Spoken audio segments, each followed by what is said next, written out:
in. Hey, Speak Easy podcast listeners. So I always get excited whenever I get a new guest on because some of the topics are topics that are near and dear to my heart. And this is a topic that's near and dear to my heart for a couple reasons.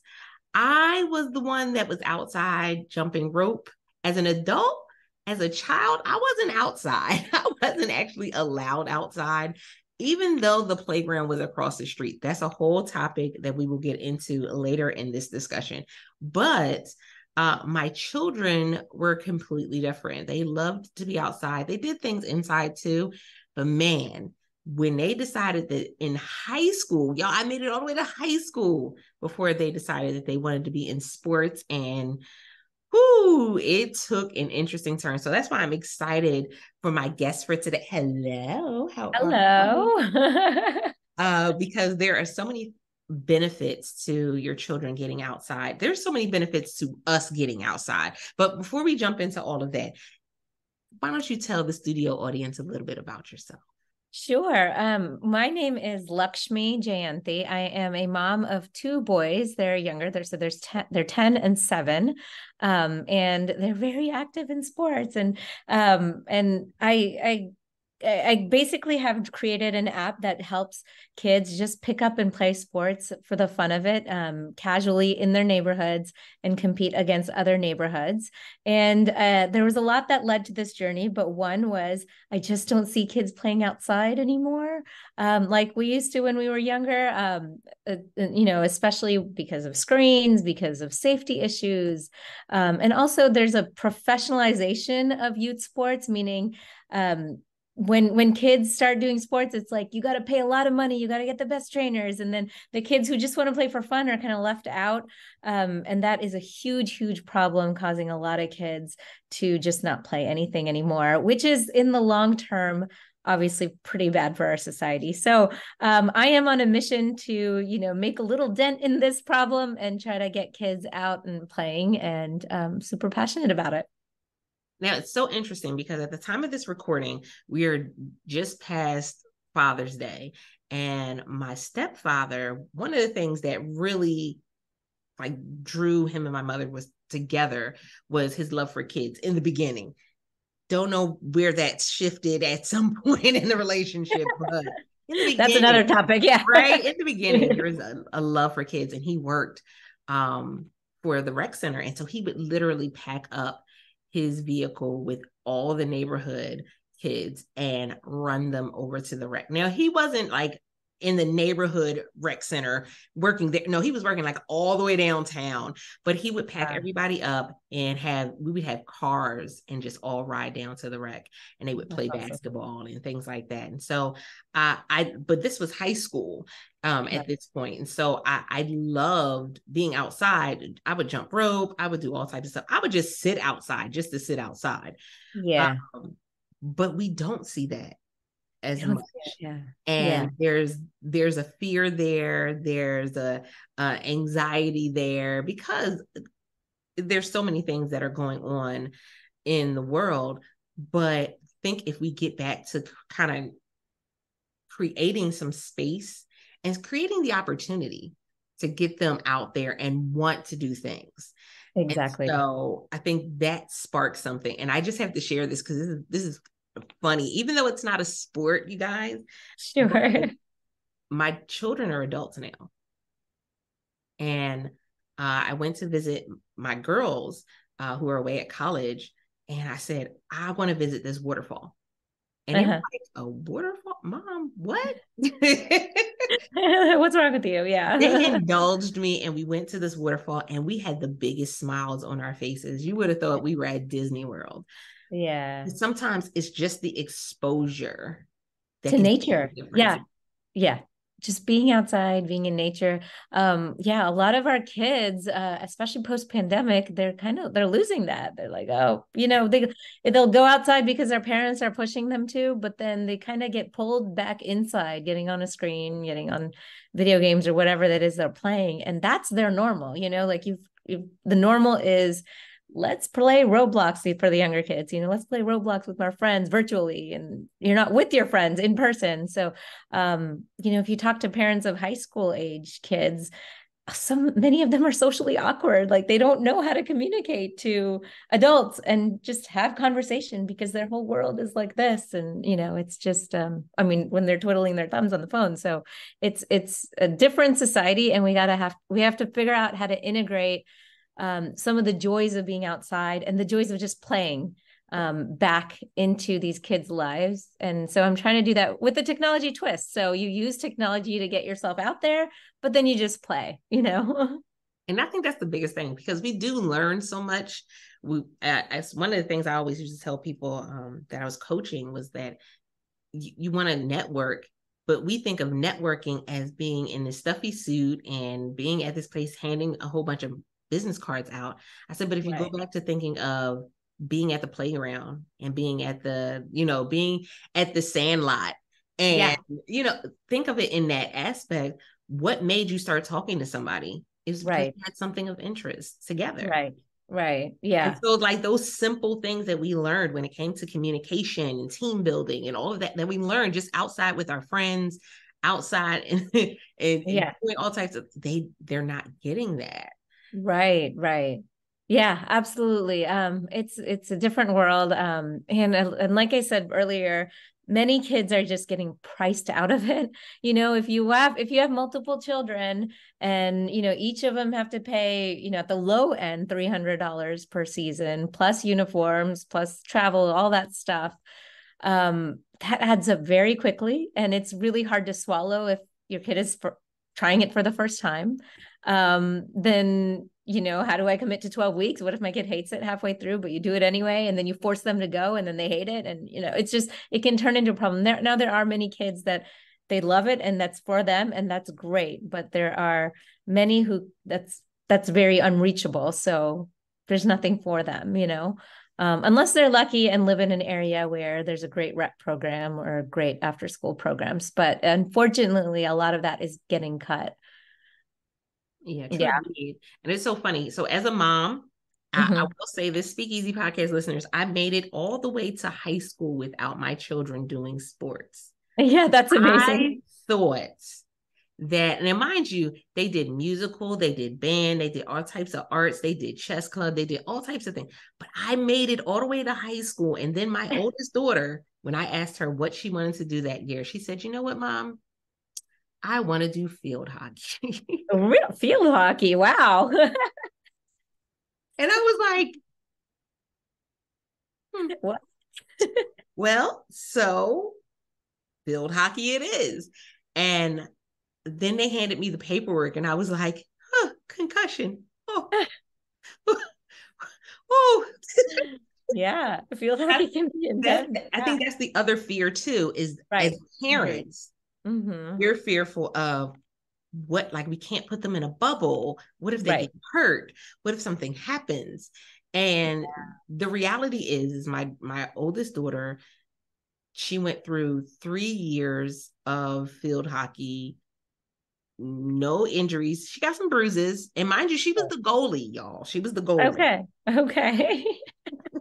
So, that's pretty good. That's a pretty good record. So that was amazing. We got no concussions. We got but there's a fear that we kind of put on our kids because we're like, oh, well, let's put them in something safe. Let's put them in something where, they're going to be indoors. I think that's sometimes where we kind of push them to, going ahead and doing some of the stuff indoors. And I can tell you that she absolutely loved doing field hockey. Yeah. So much so that her very first year, she got Rookie of the Year. Oh, that's awesome. The other teams, after they would finish playing, would come to her and be like, oh my goodness, how long have you been playing? And she's like, this is my first year. Like, oh, well, you must have played with like your friends and stuff. She's like, no, this is literally my first year. Yeah. She's a natural. Yeah. No way. That's awesome. Yeah. And especially with girls, I think parents have more of that fear of like injury and, craziness. But there's so much research around how the positive effects of sports on girls, it builds their self-confidence, their self-esteem, and their friendships. Like it's such a great thing for young girls. So I hope listeners will encourage their girls to play sports. There's so many positive things of it. And there's so many different sports too. Speakeasy, Yes, there's a ton. understand, Yeah. there's a ton of sports that you can play. Yeah. I know people focus on like football and basketball and soccer, but there are so many different sports out there. So many things. Yeah. So many things. So let's now talk about this. Pickleball and like there's like exactly. That's another one that like sprung up, and now you see all these courts that are popping up in the neighborhood where you can go and play pickleball. And if you would have asked somebody 10 years ago about pickleball, they just looked at you. Right. Yeah. Like we're doing something with pickles now. I don't know. No.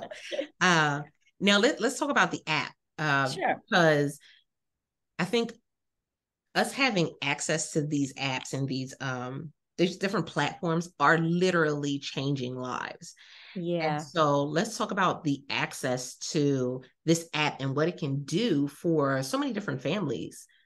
Right. Yeah, absolutely. So we're just in the early stages of launching the app. We launched earlier this year. So we're kind of focusing our marketing efforts in Atlanta area, which is where I'm based. But you can use the app anywhere in the country. It's just, you may not find a lot of families. So the idea is just, it's kind of like a dating app. You look for play groups that have been created near you. So as a mom, I've created a play group for my 2 boys, and then I've invited all my friends or their friends into that play pod. And then we just decide, like, I'll just say, okay, we're playing baseball on Tuesday, and then invite other people into it. They can invite others into it, and then everyone will show up. And there's also education that goes along with that. So if you've signed up for like the baseball pod or whatever, you'll get, weekly kind of coaching instructions for the parents to teach the kids. And that's for the younger kids. So like ages 3 to 10. And so the idea is just about, it's just pick up sports. You just go and find a play group, or you create your own, and then you can either have regularly scheduled play groups like at a time and place that works for you, or you can, kind of do it whenever you're ready. Like, I'm free tomorrow. Does anyone want to come to our front yard? So you pick the location. It can be your front yard.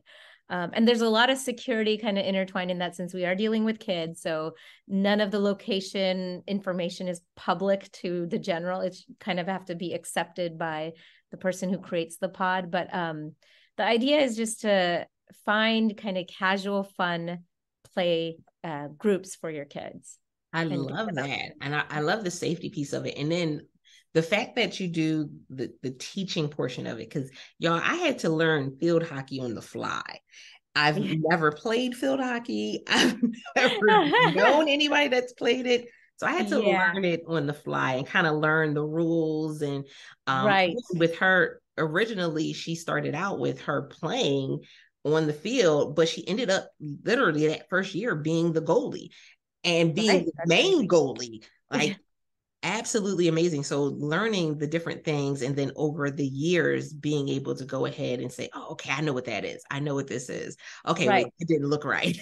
Yeah, exactly. Yeah, it's a lot. And for the younger kids, a lot of it is just basic motor control, ball control skills. Like, you have to step and throw in order to throw a ball. And a lot of kids don't naturally know how to do that. And then parents don't know. They're like, my kid just sucks at throwing a ball, when actually you can just teach them. And, so, that's just kind of the more basic example, but there's a lot around that when it comes to sports. That, okay, how do you teach them the fundamental movement patterns for kids and make it fun? So they're all incorporated in like a game way. So we have content for 6 sports right now. And then, slowly we'll try to keep adding more. But yeah, it's really just ways for parents to be like, once you have those kids out there in the field to play, what do you have them do? What do you have them play? And so here's the videos that you can do, with the kids. With something like this particular project, where do you want it to go? Like, what is the projection that you have for 5-10 years from now? Yeah, I mean, absolutely. I would love to my ultimate goal is to just get kids outside playing. So I would love this to be kind of the third place, or maybe just kind of the general place that people turn to for their kids to play. So right now, options are you join an organized league, or you have a rec center or something nearby, which many people don't, or you either do nothing or sometimes once in a while you go play. There's no options if you just want to casually try a sport or just play once in a while, or, you know, just play with your friends, because in organized leagues, you're not necessarily with your friends. So this is what I see this being is the normal way for kids to play. Like, let's just go play a sport. We'll play with our friends. I can challenge, we can, like, our neighborhood can challenge the other neighborhood to a match or a game. And, you know, you just play once in a while, kind of. So I'm doing these things to just get like the in between total rec and organized. Like, it's a way to just get kids out playing. So that's where I see it, is that, you know, we have normalized so many uses of mobile apps, like dating. It's so normal to like use an app to date. It's so normal to use an app to get a car. So why aren't we creating something for kids that's normal for kids to use to get outside, not just to be on a screen? Like, let's get an app that gets them outside playing and meeting in person, making social connections in person. I love it. Yeah. Speak Easy podcast listeners, here's why this is so valuable, is because it takes you, the listeners that come in, they're like, okay, that sounds interesting. Let me try that out. Or I know somebody that may be interested in something like that. Yeah. It takes you spreading the word around that can really make this something very significant and shift the lives of a lot of children around the world. Because let's be honest, how great would this be that it even goes to a step further and now it's a global thing, where families can go visit other families in other countries and their children can learn different things. Like, there's so many different options and opportunities out there. So let them know how they can find the app and also how they can connect with you for more information as well. Sure, absolutely. The app is available right now, both in iOS and Android, and it's called Pickup Sports for Families. So you could just search that in both stores and you'll see it there. You can connect with me directly. You can email me directly. I'm an open book. So my name is Lakshmi, and I'll spell that for you. It's LAKSHMI at pickupsports.co. That's CO. There's no M at the end. And feel free to contact me directly. Like I said, we're right now mainly focused on the Atlanta area, but if you guys see a need in your area and want to help me get this launched and out there, I would be happy to talk. Sounds like a plan. And so again, Speak Easy podcast listeners, let me know how this episode resonated with you. I want to know your sports stories. Yeah, I'd love to know that. Yeah. When it comes to your children, or when it comes to even you going out and actually playing sports, what are some of the stories that you can remember, and how did it grow you? What did it make you feel? You know, did it make you meet your best friend? We would love to hear those stories. Definitely send me a message on Instagram at Altavis Unmuted, or you can email me as well, you guys. But also, all of the information will be in the show notes, in the description, so that way you can go ahead and stay connected. With that being said, I appreciate each and every one of you as your host, Altavis Pelzer. Y'all, make sure you're making it unmuted week for sure. With that being said, until next time, don't forget to press it out. See ya. Thank you.